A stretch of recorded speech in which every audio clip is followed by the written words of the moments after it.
Non mais même si Doran se reprend,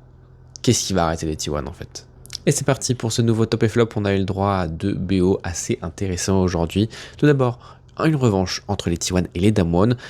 ayant récupéré les deux derniers BO qui sont joués entre ces deux équipes, avec on se souvient un reverse sweep qui avait été récupéré lors des playoffs de la LCK Cup, et également une victoire 2-1 lors du BO précédent qui s'est joué en BO3 lors de la saison régulière de LCK,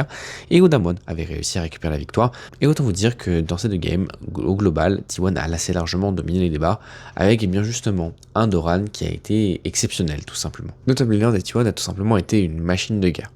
En game numéro 1 avec son Yorick, il a absorbé énormément de pression des Damwon, qui a permis ensuite de trouver un turn des T1 pour ensuite enchaîner sur leur snowball. Et en game numéro 2, il a fait un team fighting de fou avec son Ambessa, les mécaniques étaient absolument pixel sharp, et il y a eu en particulier ce fight au niveau du héros de la faille, où il arrive à littéralement bump 3 personnes, dont le carry AD 2 fois, et ensuite à faire la différence juste clic en main. Du côté des flops, on pourra quand même souligner la très grande naïveté des Damwon qui du coup les a conduits à faire des erreurs assez bêtes dans le minigame, en particulier en game numéro 1 où on a décidé d'essayer de jouer autour du Yorick, de le punir potentiellement, sauf qu'on s'en parle pas une mais deux fois parce que le Yorick était tout simplement beaucoup trop résistant, beaucoup trop tanky et il aurait potentiellement fallu l'abandonner pour jouer sur ses forces, une botlane qui avait réussi à prendre quelques ressources par exemple. Le deuxième BO s'est joué entre les HLE et les KRX, toujours du côté de Hanoï au Vietnam, et alors qu'on s'attendait plutôt à un 2-0 assez sec en faveur des HLE, eh bien les KRX ont réussi à surprendre en game numéro 1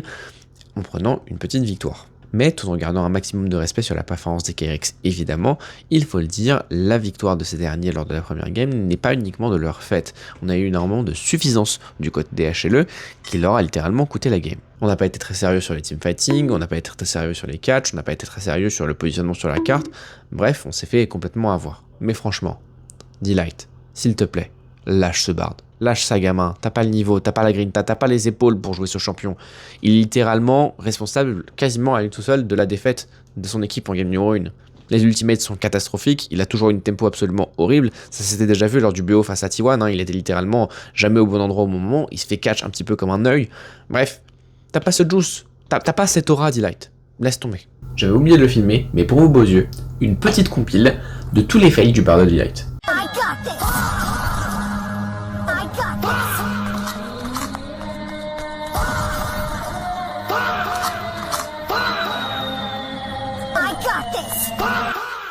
Du côté des DEOP, on a quand même eu des HLE qui ont sacrément resserré la bride en game 2 et 3, avec finalement un Zeka qui récupère un titre de MVP, étant donné qu'il a été solide quasiment tout au long du BO, même sur la première game où ça a été difficile. C'est tout pour aujourd'hui, j'espère que le contenu vous a plu, n'hésitez pas à vous abonner, et je vous dis à demain pour une nouvelle vidéo.